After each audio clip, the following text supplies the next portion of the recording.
26 чэрвеня серада, Белсадзум, Сергей Пазасонны. Вітаю. Палітычныя жарсці, пытанні і праблемы. Галоўныя тэмы абмяркоўваем з экспертамі. Вось пра што сёння.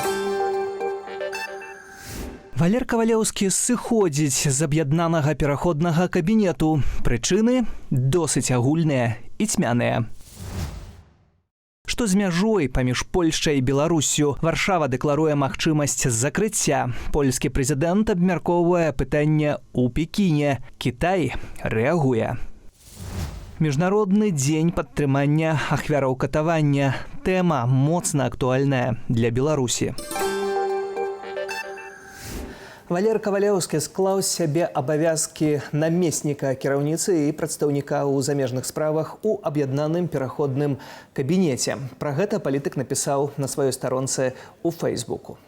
Сёння я прымаю рашэнне аб складанні сябе абавязкаў намесніка кіраўніцы і прадстаўніка па замежных справах у аб'яднаным пераходным кабінеце. На гэтым напрамку з'явіліся разыходжанні ў стратэгічным бачанні шляхоў дасягнення мэтаў дэмакратычнага руху, у арганізацыі і тактыцы вядзення працы, а таксама ў падыходах да ўнутранай палітыкі. Сам Валер Кавалеўскі адмовіўся ад каментароў, але на відэасувязь выйшаў галоўны дарадца Святланы Ціхановскай Франак Вячорка. Вітаю, Франак. Добрый день. Чаму сышоў Валер Кавалеўскі? Простае пытанне. Я не маю адказу, потому что сёння ягоная вестка стала сюрпрызам. Я не скажу, что мы не чакалі, потому что ён казаў пра такую магчымасць яшчэ некалькі месяцаў назад і нават год назад. Не зусім сюрпрыз, але тое, што адбылося сёння, гэта было нечакана для ўсіх. Пакуль не ведаю ўсіх дэталяў, ведаю, што Владзімир Астапенко зараз працуе з Валерам і яны перадаюць справы, каб праца не спынялася, працягвалася, але, канешне, гэта вялікая страта, я думаю, для дэмакратычнага руху. Як і сыход кожнага чалавеку, як вы ведаеце, там чарга ахвотных у палітычнай структуры не стаіць. Франак, пішаш таксама на Фейсбуку пад пастом Валера «Вельмі шкада, вядома». І далей словы падзякі. На што актывістка Тацяна Гацура-Яворская заўважае: так шкада, але аднаго з найлепшых не ўтрымалі. Не ўтрымалі чаму? Ну, шмат каго не ўтрымалі. Насамрэч, у 2020 годзе многа людзей далучылася і многа людзей адыходзяць ад дэмакратычнага руху з розных прычынаў. Дзесьці праз асабістыя прычыны. А з Кавалеўскім чаму атрымалася? Чаму не ўтрымалі Кавалеўскага? Ну, не ўтрымалі. Ну, чаму? Дзесьці не дамовіліся, дзесьці, можа быць, ну, не ўсе, можа быць, вытрымліваюць вялікую дыстанцыю. Тут мне складана сказаць, але ў любым разе зараз складаная сітуацыя, таму што як арганізаваць працу без Валера, як зрабіць, каб тыя праекты, які ён вёў, працягваліся. Вось менавіта, але Валер Кавалеўскі піша: з'явіліся разыходжанні ў стратэгічным бачанні шляхоў дасягнення мэтаў дэмакратычнага руху, у арганізацыі і тактыцы вядзення працы, а таксама у падыходах да ўнутранай палітыкі. Што гэта за разыходжанні? Пра што такой дыпламатычнай мовай кажа Кавалеўскі? Я думаю, што не было такіх разыходжанняў, якія немагчыма вырашыць. То бок віна па баку Кавалеўскага? Я не думаю, што тут ёсць вінаватыя. Я не думаю, што трэба шукаць тут вінаватых, і хто мае рацыю, хто не. Я не думаю, што тут ёсць нейкі і крызіс, і канфлікт, і скандал, які трэба рабіць. Гэта проста новая сітуацыя, і зараз трэба арганізаваць працу, каб яна працягвалася. А можа, гэта прычына ў тым, што піша Павел Усаў, што брак лідарства ў кабінеце? Ну, я чуў гэтую. Ну, тут, можа быць, Павлу Усаву відней. Я, напрыклад, не бачу браку лідарства. Я бачу, што у кабінеце сабраліся людзі місійныя, ахвотныя, якія ахвяруюць усім. Праца ў кабінеце для многіх і навогуле валанцёрская, неаплатная. Людзі, ну, падклалі ўсе свае справы, кінулі свае кар'еры, ну і працуюць, робяць досыць складаную працу. Ці ў гэтым гэта не выпадак Валерыя Кавалеўскага, бо ён не рабіў гэта на валанцёрскіх падставах. Усё ж такі тут хіба на мяне ў суд не будуць падаваць за гэтую фразу, бо маю рацыю. У гэтай сітуацыі ўзнікае пытанне ад усіх беларусаў. Ці беларусы сёння павінны пачуцца ашуканымі, здраджанымі Валерам Кавалеўскім? Я дакладна не разумею, пра што гаворка. Бо ён сядзіць у мяне ў студыі ў нядзелю, у тыдні і гаворыць пра тое, што будуць вялікія планы, будзе спрашчэнне візавага рэжыму для беларусаў, будзе пашпарт новай Беларусі, таксама тое, што абяцаў Кавалеўскі, а ў сераду раптам сыходзіць з дыстанцыі. Ці гэта не здрада беларусаў? Я не думаю, что это здрада. Я думаю, что тут трэба таксама па-чалавечы ставіцца да тых людзей, якія працуюць у палітычных структурах, тому што кожны з нас чалавек, у кожнага ёсць межы, не ўсе могуць вытрымаць гэтую працу. І я не кажу, што Валер моцны чалавек, і ён такой з моцнай пазіцыяй, але я б не называў тут нікога здраднікамі. Я думаю, што наша это супольная справа і наша задача зараз рабіць так, каб тую працу, якая рабілася, каб яна працягвалася. А праца будзе працягвацца? Пашпарт новай Беларусі гэта праект фантом? Ці ўсё ж такі гэта нейкая рэальнасць? Як гэта выглядае? Бо гэта вельмі сур'ёзнае пытанне. І ці пасля апошняга скандалу, які з'явіўся з гэтым пашпартам, не ў гэтым прычына сыходу Кавалеўскага? Зараз належыць яшчэ разабрацца, як далей ісці па пашпартным праекце, хто будзе за яго адказваць. На жаль, я зараз не магу даць адказу. То бок, пакуль што гэта завісае ў паветры, гэта не будзе Владзімір Астапенка? Пакуль не маю тут для вас інфармацыі, але я думаю, што зараз бярэмся усімі, хто займаюцца міжнароднай працай, і падумаем, як далей дзейнічаць і ў якім фармаце. Ці скандал вакол пашпарта звязаны з сыходам Кавалеўскага? Я не думаю, можа быць, ёсць нейкі ўплыў на гэтае рашэнне, але не мне тут судзіць. Я думаю, што тут вельмі лёгка праспекуляваць там і шукаць нейкія там прычыны. Магчыма, мае гэта нейкі ўплыў, але я не думаю, што гэта мела нейкую вырашальную ролю. Зноў жа, я тут каментую трошкі збоку і не ведаю, ці маю маральнае права такія ацэнкі даваць. Ну не збоку, бо ты з'яўляешся галоўным дарадцам Святланы Ціханаўскай, якая кіруе гэтым кабінетам, а калі паглядзець на гэты кабінет, то там хутка нікога не застанецца. Мінус Зарэцкая, мінус Азараў, мінус Кавалеўскі, Скоўшык з Латушкай, якія пайшлі ў каардынацыйную раду, таксама пытання. Гарбунова і Сахашчык увогуле зніклі з медыаполя, невядома чым займаюцца, і толькі мы чуем пра нейкія заявы Сахашчыка, якія звязаны са скандаламі, то ўзнікае пытанне, ці ўвогуле патрэбная такая структура? У кабінеце яшчэ працуюць намеснікі, адказныя за свае напрамкі. Гэта яшчэ Расі Губарэвіч, гэта Баркоўскі, гэта намеснікі ў Ольгі Гарбуновай, Салавей, які недавно далучыўся. Все-таки это вялікая каманда, у кожнай з якой ёсць свае напрамкі працы. Кожны чалавек, ён мае сваю дзялянку, у межах якой працуе. І некаторыя выконваюць свае абавязкі там больш там эфектыўна і заўважна і публічна. У Гарбуновай праца там менш публічная, она працуе з палітвязнямі, і гэта такая сенсітыўная тэма. Таму я бы не рабіў ацэнку працы толькі па публічным з'яўленні таго ці іншага прадстаўніка. Робім па тых публічных з'яўленнях таксама, якія ёсць. Ну, і тое, што знікаюць адзін за другім. Палова фактычна кабінету сышлі па тых ці іншых прычынах з большымі альбо меншымі скандаламі. Узнікае пытанне лагічнае, ці мы маем крызіс у дэмакратычных сілах сёння? Ну, мы зараз рыхтуемся да канферэнцыі «Новая Беларусь». А зараз прайшлі выбары ў каардынацыйную раду. Зараз добры час правесці. Выбары ведаем, якія 6 тысяч беларусаў прагаласавалі ў іх. 6 тысяч беларусаў прагаласавалі. Это паказвае, што зараз вельмі нізкі ўзровень палітызацыі беларускага грамадства і беларускай дыяспары. Маем тое, што маем, і працуем з тым, што ёсць. Тыя людзі, якія далучаюцца да палітычнай дзейнасці, яны спрабуюць выконваць, але, безумоўна, рэсурсы, магчымасці абмежаваныя.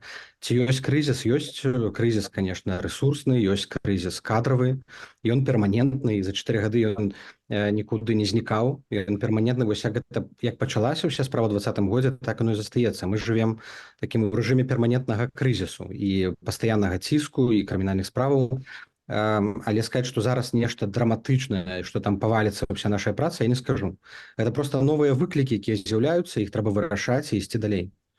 І няхай так будзе. Франак Вечорка, галоўны дарадца Святланы Ціханаўскай. Дзякуй за гэтую размову. Дзякуй. Закрыццё мяжы паміж Польшай і Беларусю пытанне найвышэйшага ўзроўню, і пра гэта гавораць у Паднябеснай. Гібридная атака з боку Беларусі на польскія межы негатыўна адбіваецца на гандлі паміж Кітаем і Еўропай. Аб гэтым заявіў прэзідэнт Польшчы Анджэй Дуда пасля сустрэчы з кітайскім кіраўніком Сі Цзіньпінам. У прыватнасці Дуда распавёў аб нядаўнім забойстве польскага памежніка мігрантамі, якія спрабавалі патрапіць у еўразвяз з Беларусі. І Пекін ужо рэагуе і грозіць пальцам у бок Беларусі.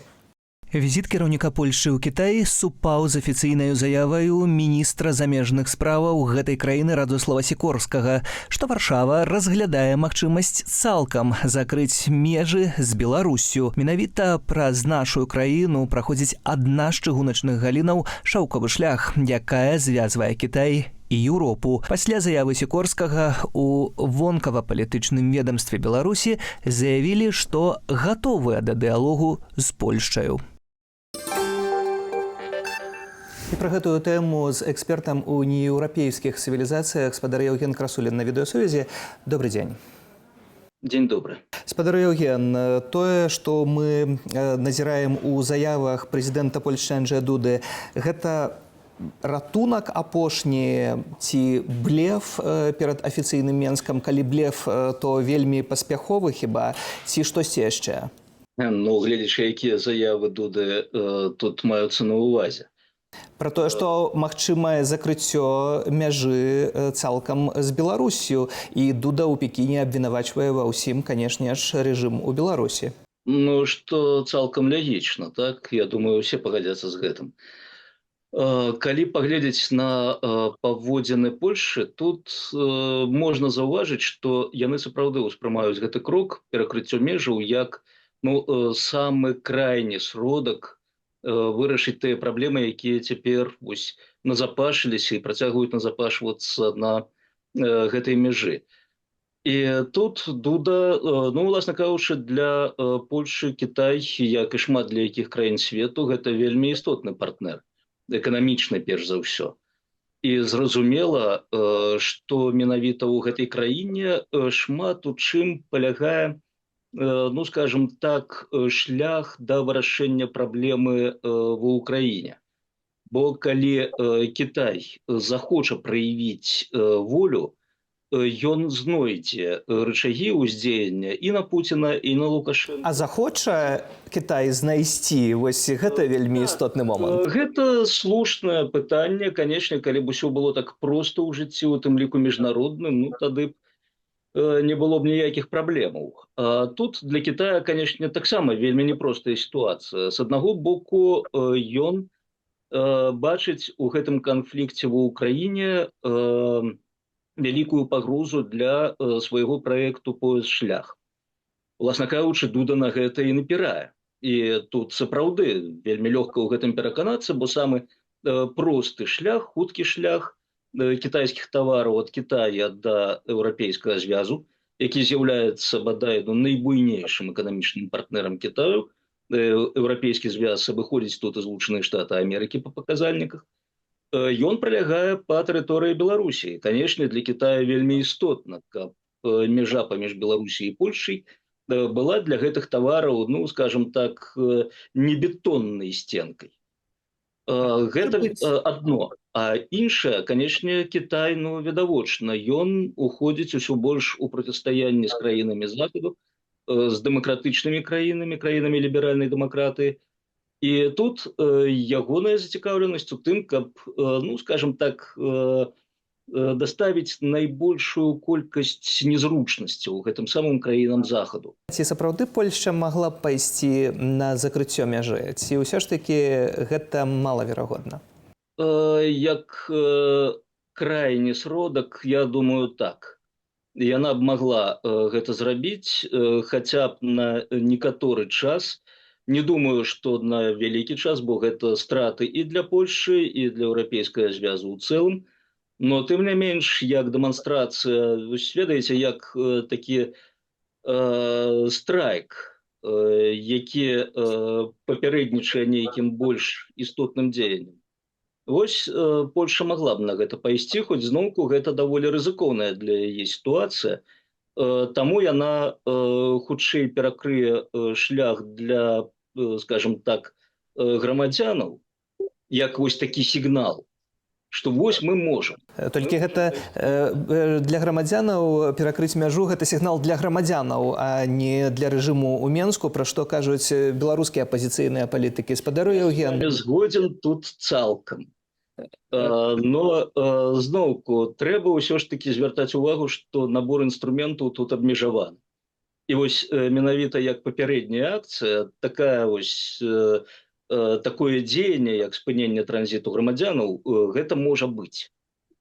Зноўку, з нашага пункту гледжання падзеі ўвогуле вельмі нелягічна разгортваюцца, пагадзіцеся, так? Прычым даволі даўно. Так што тут не абавязкова дзейнічае логіка. Но магчыма, зноўку, самае крайняе. Гэта перакрыццё і руху тавару. Так што я б не выключаў такой магчымасці. А што тычыцца ўвогуле беларуска-кітайскіх стасункаў апошнімі гадамі і таксама санкцыйнай палітыкі, ці гэта ўсё ўплывае на іхнае развіццё? Бо бачым, што Кітай ўсё ж такі дбае пра свае інтарэсы. Александр Лукашенко спрабуе перад імі усміхацца, заляцацца, атрымаў паспартовым касцюме і вярнуўся дадому. Ну, вось неяк так. Вы даволі адэкватна апісалі ўзровень і, власна кажучы, сутнасць стасункаў паміж беларускім рэжымам і Кітаем. Зноўку мы бачым, што па рапартах там расце гандлёвы зварот, таваразварот паміж краінамі. Так, ён там дасягае нейкіх рэкордных лічбаў. Дарэчы, калі ўзяць тую ж Польшчу, там таваразварот з Кітаем разоў так у 9 перавышае таваразварот Кітая з Беларусі. Што зноўку, власна кажучы, адпавядае сітуацыі. Беларусь вось у тым стане, у якім яна цяпер знаходзіцца, яна не можа там прапанаваць нейкі істотны набор тавараў на экспарт Кітаю, як не можа асабліва і імпарт адтуль атрымліваць, бо проста патрэбныя грошы для гэтага хаця.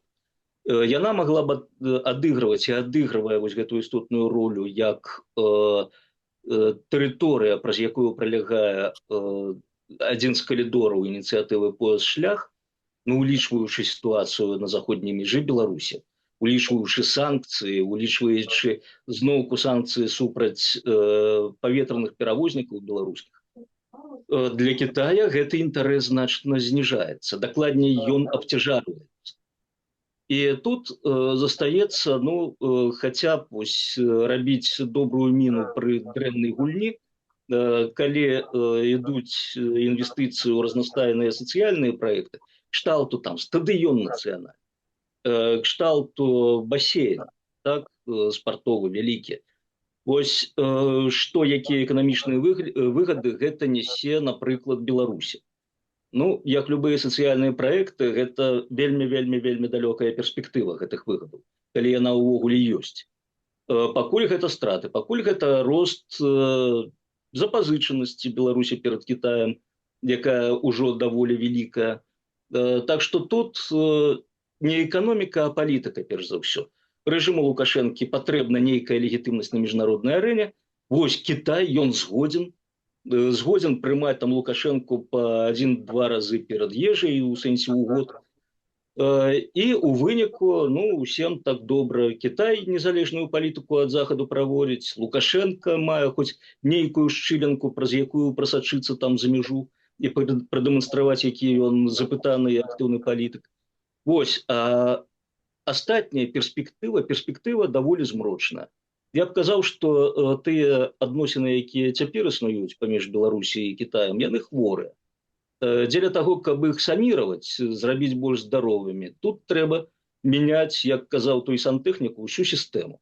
У першую чаргу ў Беларусі, канечне.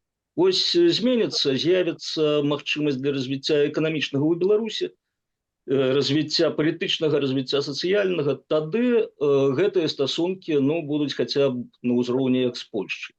І мы здолеем атрымліваць ад гэтага выгаду неблагую для сабе. пакуль што гэта вось выгада для Лукашэнкі, у яго з'явіўся там спартовы гарнітур, вось, ну і пара там выездаў залішніх за мяжу ў год. І пакуль што у важных для яго справах мяч па баку Кітаю. Дзякуй за гэтую размову. Евген Красулін, эксперт у нееўрапейскіх цывілізацыях, на відэасувязі. Дзякую. Дзякуй. У НАТО будзе новы генеральны сакратар. Цяпер афіцыйна. Ім станецца былы прэм'ер-міністр Нідерландаў Марк Руте. Ягоную кандыдатуру зацвердзілі амбасадары краінаў Паўночна-Атлантычнага альянсу. Руте пачне працу 1 кастрычніка, калі скончыцца тэрмін паўнамоцтваў Йенса Столтенберга. Нарвежац узначальваў НАТО 10 гадоў. Іншыя падзеі дня у скароце. У Екатеринбурзе пачаўся закрыты суд над амерыканскім журналістам Эванам Гершкавічам. Выданне Wall Street Journal, у якім працаваў наш калега, лічыць працэс фіктыўным і піша, што шансаў на апраўдальны вырак няма. Гершкавіча Расія вінаваціць у шпіянажы на карысць ЗША. Яму пагражае ад 10 да 20 гадоў турмы. Памагатыя Лукашэнкі выставілі на аўкцыён лецішча банкіра і палітыка Віктара Бабарыкі ў вёсцы Мачаны Лагойскага раёну. На надзеле плошчаў 75 сотак за 20 кіламетраў ад Менску ёсць лазня з прафіляванага бруса. Пачатковы кошт маёмасці складае больш за 150 тысячаў рублёў. Пры наяўнасці удзельнікаў гандляванняў аўкцыён адбудзецца 31 ліпеня. Чарговая трагедыя на вадзе. У вёсцы Магдалін Кобрынскага раёну патануў 9гадовы хлопчык. Паводле следчага камітэту дзіця не ўмела плаваць, а вадаём не быў прызначаны для купання.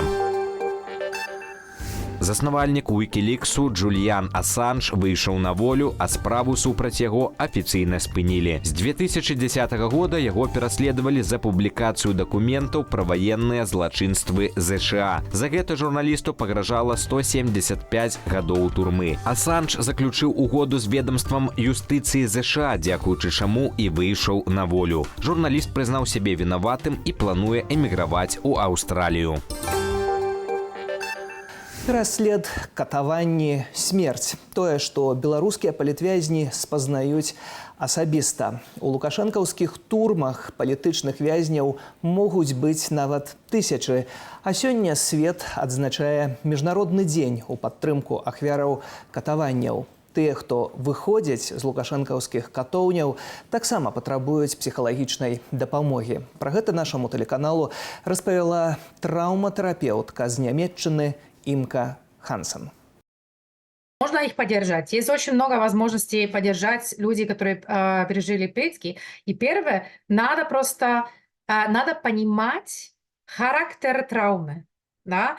Травма, как люди с травмой, они могут вести себя странно, да? Агрессивно, апатично, депрессивно, недоверяющий. Да? Там может быть очень-очень много странного. Просто это уже не тот человек, не та нервная система, которая раньше была. Да? И тут мы можем просто больше узнать о травме, да, чтобы лучше понимать этих людей. Да? Или хотя бы понимать, окей, если этот человек сейчас не реагирует так, как я ожидаю, если он меня отталкивает, если он неблагодарный, если он ему не нравится, что мы сейчас пошли в ресторан, я же запросил, да, и постоянно смотрит, где тут двери и что происходит. Да? Это все такое странное поведение, очень типичное для травмы. Да, и это может других людей сильно сфрустрировать. Да? Я, как обычный человек, могу сказать, окей, я понимаю, что у тебя нет выбора. Да? Это сейчас, это то, что твоя нервная система сейчас может сделать. Это максимум, ты делаешь свой максимум. И я сейчас буду делать свой максимум, просто тебе поддерживать. И я поддерживаю с тем, что я буду с собой автентично, я чувствую себя в безопасности, да, и я попробую просто тоже, поделиться этим чувством безопасности только через того, что я принимаю другого человека таким, каким он есть. Дзякуй за сёння. Для вас працаваў Сергей Падсасон. Зычу добрага вечара і да сустрэчы ў эфіры.